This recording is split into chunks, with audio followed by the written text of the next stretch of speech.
Yun, magandang araw po sa inyong lahat, Luzon, Visayas, Mindanao, pati na rin po sa mga kababayan natin mga OFW. Welcome po sa panibagong reaction video dito sa Makapili TV. So may napanood lang po tayong isang video kung saan po kung paano po pinapakita lang po ni Pangulong Duterte kung paano niya itrato ang ating mga kasundaluhan. Siyempre, yung mga men in uniform, kumbaga, sabi nga, kung tawagin nga nila, di ba? So, may napanood lang po tayo dito na pinapakita lang ni Pangulong Duterte na pinapahalagahan po niya ang trabaho po ng ating mga kasundaluhan dahil siyempre sila yung mga nagpapanatili po ng kaayusan ng ating bansa. So kumbaga inilalagay po nila yung kanilang buhay sa bingit. Sabi nga nila, 'di ba, once na nagsundalo ka, once na ikaw lumabas ng iyong bahay, ang iyong isang paa or kalahati ng iyong katawan ay nasa hukay na. Kasi kumbaga wala nang kasiguraduhan kung ikaw ay makakabalik pa ng buhay sa iyong pamilya.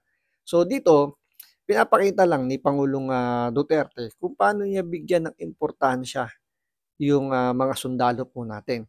Unlike dun sa nangyaring issue kay Pangulong Bongbong Marcos kung saan yung isang kadete na gagraduate po at magiging sundalo na po, eh nag-request po ng regalo na isang relo. Yung suot na relo ni Pangulong Bongbong Marcos, eh nire-request niyang ma-arbor as a graduation gift. Eh napahiya po dahil hindi po binigay ni Pangulong Bongbong Marcos yung kanyang relo.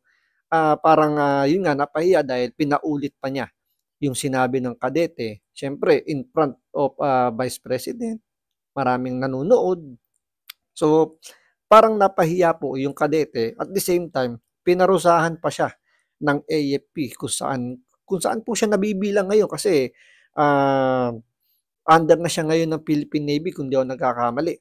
So, imbis na alam yun na bigyan ng kahit konting ano man lang, konting konsiderasyon yung kanyang naging aksyon dun sa paghingi kay Pangulong Bongbong Marcos ng kanyang relo, dahil nga napahiya na, pinarusahan pa.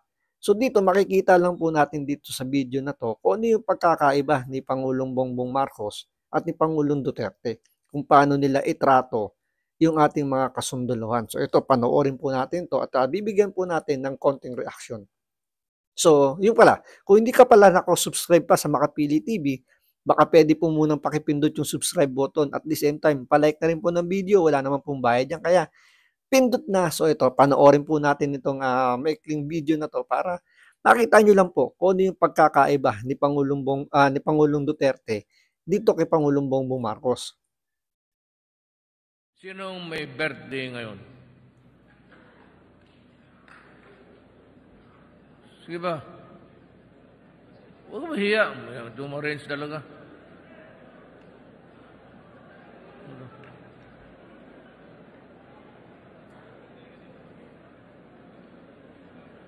Sino ba dito?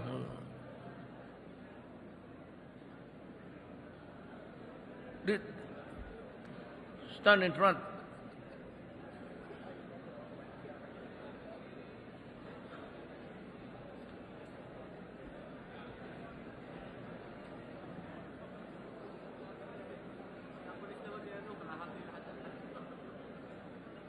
Sigurado, narinig ninyo, birthday, January na ngayon ha, hindi December.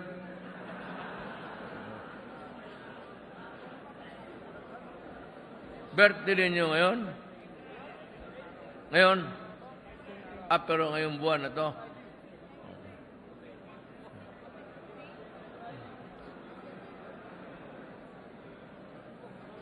Today lang, sir.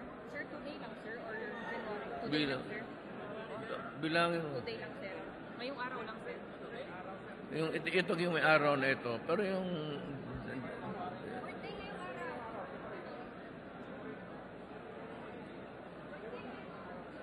Yung itong araw na ito dito, pero yung January, ito lahat bilang. Dito nagkaroon pa ng confuse dito. Bali ano to isang event to sa ating mga kasundaluhan sa Taguig.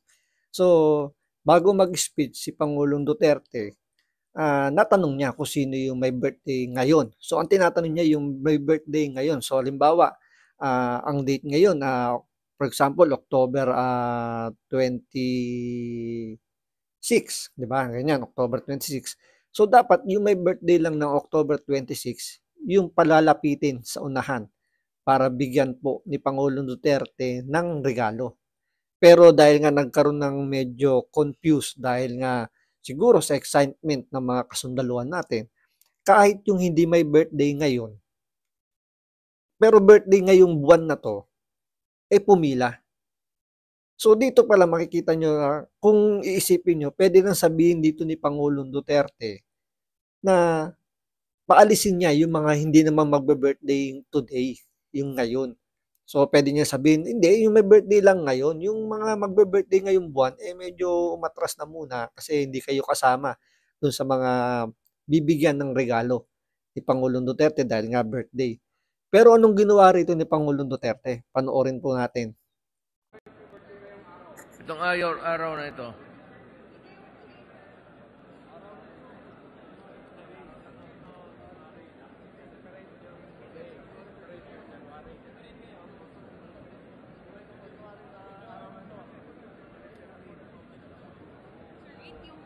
Bakit yung nag-birthday ngayon, mga gwapo, yung kayo hindi masyado?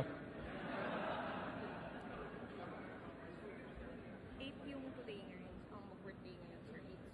Okay, I'm going to give you ibigay din sa pamilya ninyo, ha? Sa asawa. Ito para sa birthday ninyo, pero itong pera na ito, hindi ito pang inom. Hindi ito pang... bantay kayo sa akin. Suntukin ko kayo. Ibigay talaga ninyo sa asawa ninyo. Okay?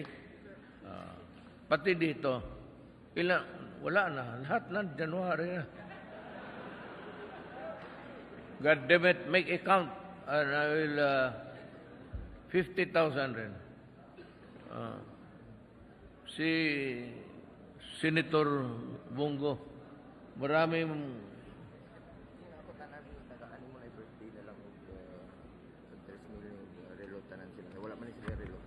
Kano yun? Nag-andam na lang. 3,000 plus relo. Each na birthday ko lang. Tagan man sila. Yung birthday ngayon, Lahat, kaya na to. Sina? Yes, sir. Pero, ihabol yung 50,000. I'll give you 50,000 each. Ito, ibigay ko lang sa inyo para may mandala kayo. Birthday gift ko sa inyo.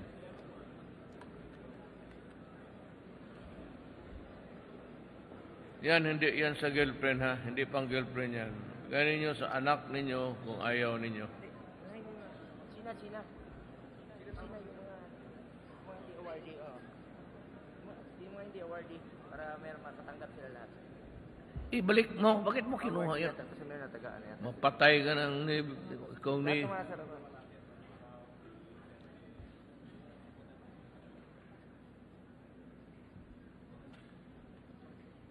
Advance lang yan, advance.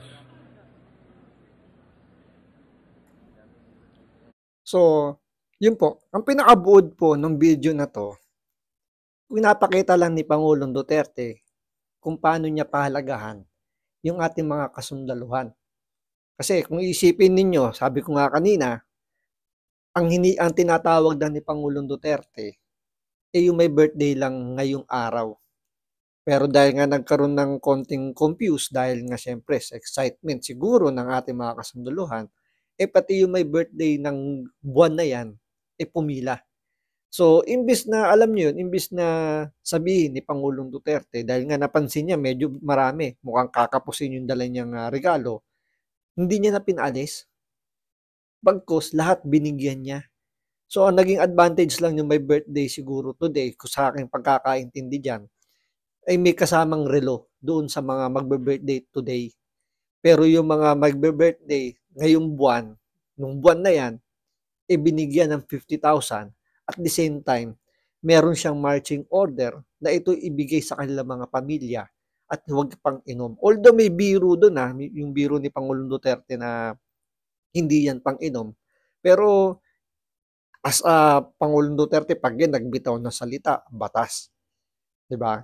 Ganyan ng isang leader. Kahit pabiro yan, batas yan. So, ang marching order niya ibigay sa pamilya, yung kanyang ibibigay na 50,000 each.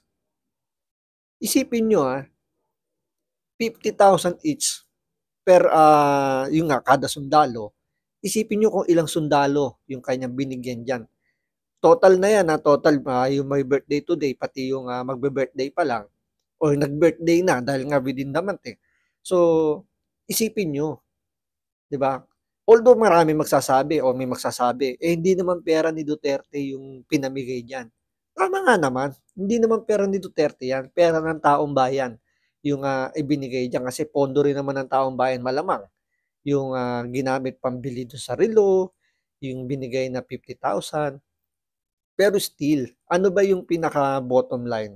O ano yung pinaka, sabihin natin, ano ba yung pinaka rason kung bakit nagbigay si Pangulong Duterte? Dahil yung pagmamalasakit niya at alam naman natin na deserve naman po ng mga kasundaluhan natin na kahit paano matrato sila ng ganyan. Kasi hindi naman lahat ng tao ganyan po yung tingin sa mga yung men in uniform natin, siyempre sa mga sundalo, kapulisan. Siyempre kung iisipin mo, kung ang titingin dyan ay yung mga aktivista kagaya nila Franz Castro, masasamang tao itong mga kasundaluhan natin, lalo na si Pangulong Duterte. Yan ang tingin nila kay Pangulong Duterte, masamang tao. So, siyempre, yan din yung magiging tingin sa mga kasundaluhan natin. Pero si Pangulong Duterte, binibigay niya yung tamang trato dahil deserve nitong mga to, dahil ito, inilalaban nila yung kanilang buhay para sa katahimikan ng ating bansa.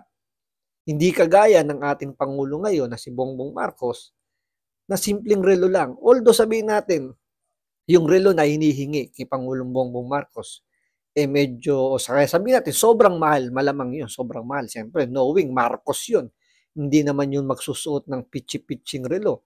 So, malamang sa malamang, milyones po ang value ng relo na yun. Pero yung ipahiya mo yung kadete, ipaulit mo yung kanyang sinabi, na narinig mo naman sigurado yun, yung kanyang sinabi. At alam mo naman na narinig din ng mga katabi mo yung kanyang request. I-deny mo. Pwede mo namang sabihin, no, okay, I'll give you a gift, a graduation gift, but not my watch. Kasi magrasong ka na lang, magdahilan ka na lang, nasabi mo may sentimental value to, kaya hindi ko may bibigay sa iyo. Pero huwag ka magkalala, bibigyan pa rin kita ng regalo, expect mo na lang, isusurprise na lang kita kung ano yung regalong ibibigay ko sa iyo. Pero hindi, ano nangyari? Tinabla po ng ating Pangulong Bongbong Marcos, yun po sundalo po. Siyempre, kung ikaw yung mga susunod na mga sundalo, nagagraduate, kasi every year may gumagraduate na sundalo sa PMA. So, wala nang mag-a-attempt na humingi ng konting pabor kay Pangulong Bongbong Marcos kasi sigurado mapapahiya lang. At sigurado baka maparusahan pa ng kanilang kinabibilangang institusyon. Hindi kagaya dito kay Pangulong Duterte, lahat fair, tinatrato niya ng maayos. 'Di ba? Dito makikita nyo rito, ang linaw ng instruction niya, yung may birthday lang today, pero pumila yung mga may birthday within a month. With this, nung buwan na yan, 'di ba? Katapos ng birthday o magbe-birthday pa lang, nabiyayaan ng regalo. 'Di ba? Dito makikita nyo kung paano talaga, kung sino yung may mas mabuting pagtrato sa ating mga kasundaluhan, kung sino yung meron talagang malasakit. Ngayon, pinalalabas nila si Pangulong Duterte, masamang tao. So, kung tatanungin nyo yung ating mga kasundaluhan, kayo, masamang tao ba si Pangulong Duterte? Gaya ng pinoproject ng ating mga mambabatas diyan sa TUADCOM. So, nasa inyo po yung sagot na yan. So, hanggang dito na lang po. Maraming salamat po sa panonood. Ingat po kayo lagi. God bless.